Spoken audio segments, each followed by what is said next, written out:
This is Pete Jones, and you are listening to the Dragons Are Real podcast.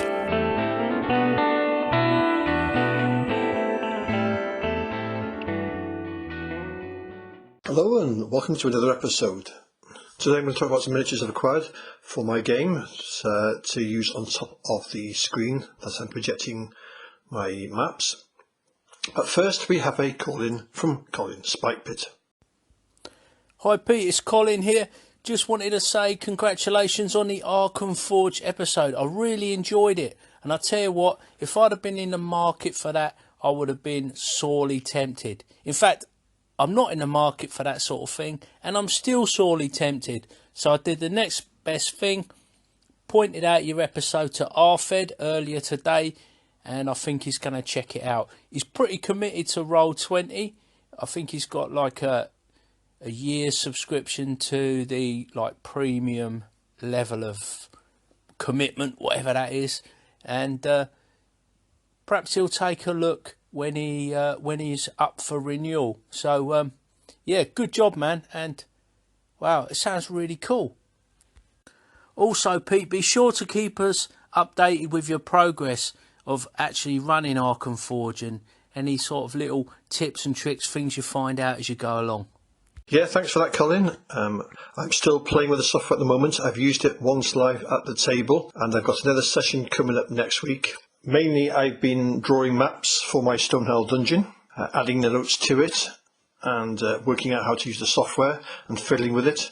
So I'm getting the hang of it now. So I will definitely keep you all updated of how the Arkham Forge software works at the table. The Discord they have for it is really active, and there's plenty of fixes coming out, lots of tips, and the guys there are really helpful. So today I'm going to talk about some MDF figures I've bought. I first came across these miniatures some while ago through One Monk Miniatures, who've got a website, onemonk.com, and basically they do PDFs of some very nice figures, and you can print the PDFs out double-sided onto card or paper and make your own minis for them, full flat minis. They do several sets: heroes, monsters, townsfolk, warbands, undead and science fiction. So I've been aware of them for quite some time. And they sell you can see all their figures at onemonk.com, their website, and they also have a blog, onemonkminiatures.blogspot.com. And they sell their PDFs through Drive-Thru RPG. On Drive-Thru they are Mayhem in paper, and the sets typically sell for £2.35 or $2.95, and it's 10 to 12 figures per PDF, and you can print them out as many times as you want to make up your armies with. Well, recently when I was at UK Games Expo, I came across a company called Flatpack Forces, and they've got a website, flatpackforces.com. And they were selling the One Monk miniatures, but pre-printed onto MDF. And I bought a line from them when I got home, which was a set of adventurers. And it's a new sort of technique they're using for printing in colour onto MDF. And pre-cut into the board, and you just pop out the figure and put it in a little MDF base, which is coloured green grass on the top. So once you receive them, it's just a matter of popping them out, putting them on the base, and you're set to go. What I like about the MDF is it's very light, so it's easy to carry, and it's already pre-done, so you haven't got to mess around painting them, because painting always slows me down. And being MDF, I thought that using it on my virtual tabletop, that there's less chance of them causing any scratches. I've now bought a pre-cut piece of perspex or acrylic to go on top of my screen to prevent the screen from getting damaged.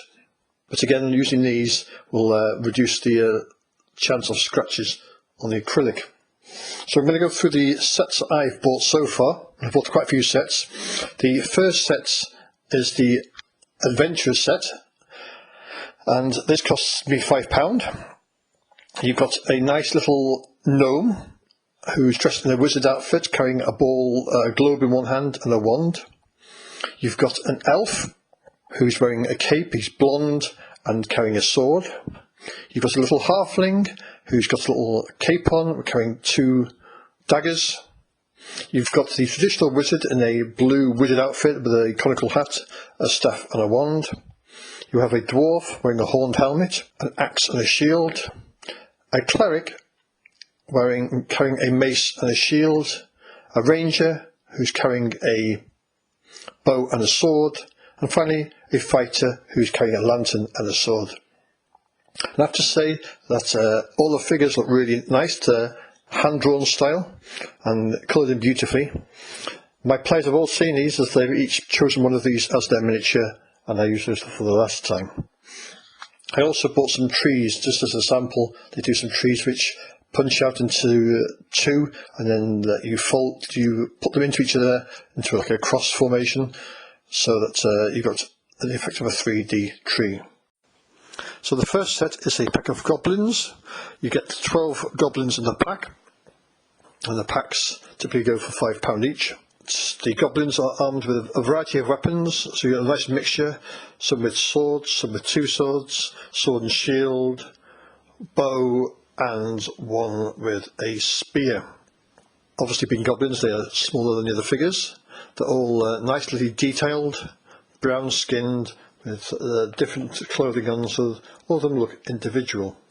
The next set I bought was a set of orcs, which is a pack of 10, and your typical orc look with a piggy look with big lower teeth. Nice variety of weapons again, so you've got swords, clubs, bows, halberd, and a chained maul. Again, nice variety of clothing, some wearing leather armour, some wearing chain armour, and each one of these looks individual. Third set I bought was a set of town villager zombies, and you've got villagers in DK and carrying various weapons. We've got one with an axe in his head, but he's still coming towards you. So they're a nice mix, all wearing different clothing again. I got a set of bandits, which again is another set of 10, and these can be used for as NPCs, as bandits, vagabonds, armed with various weapons, all similarly type dressed, but carrying different weapons. And then the last two sets, I've got a set of ogres, which are 4 times the size of each of the other figures. They come in a pack of 3, for obvious reasons, because of the amount of wood. And you've got 3 ogres, one with an axe, one with a large spear, and one with a club. And you can see the artwork on these as well. I do like the bases as well. They just slot into the bases, and they're pre-printed on one side green. I think maybe if they did a set with stone, that would be a good idea. So you've got a choice using them in the dungeons, but they fit in nice and easy. And the last set I've got is a set of skeletons. Skellies, as my mates like to call them. And these are really nice figures. The skellies, majority of them are wearing some sort of helm. Some are without, some are shields, some with swords. And again, really nice looking figures.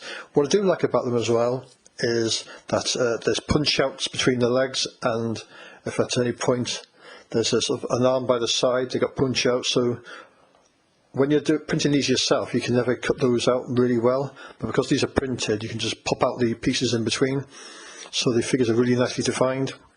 They're about 2 mil thick, the MDF, but they give a really good visual effect, and I must say I'm very pleased with them.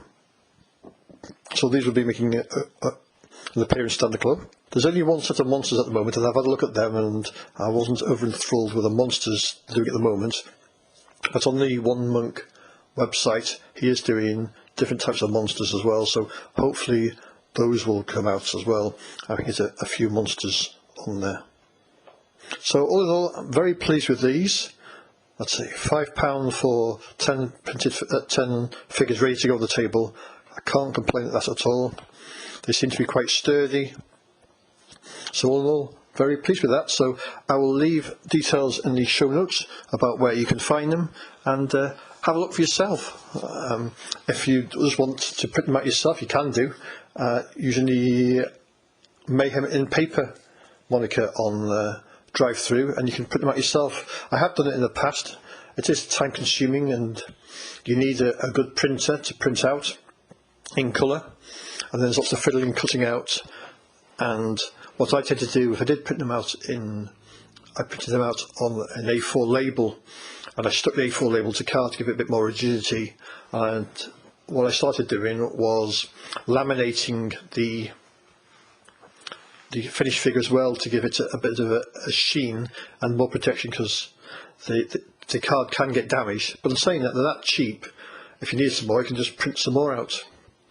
I think with printing them out yourself, the only issue a lot of people come to is how to base them. If you just base them with cards, they can be a bit light to fly around. So there's various methods I've seen for doing it. Using a piece of wood to put them in, or you can buy the plastic bases on places like eBay that are designed for cardboard figures. You often find people selling those separate. So you can buy a set of 10 bases for about a couple of quid. The beauty of that is that you can have all the figures flat in a wallet, and then you just keep reusing the bases as and when you want them. Some really good ideas for your minis, if you do use minis on the table. So I'm always a fan of those. If you use the virtual tabletop, you can place your minis on top of the virtual tabletop, or you can use tokens. But I do find that 3D or 2D miniatures in this case really do add something visual to the map. What I will do is I will add some pictures to the blog of some of the figures I've got, so you can have a good look at them yourselves and see what you think. So that's it for this episode. If you want to check it out, check out my blog at dragonsarereal.tumblr.com, and all the other links can be found in the following blurb on the outro.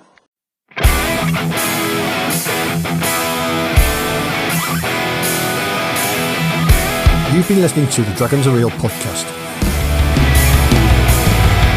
You can contact me by leaving a message via the Anchor app, or visit the podcast website, petejones.neocity.org, or on OSR Anchorites at the Audio Dungeon Discord.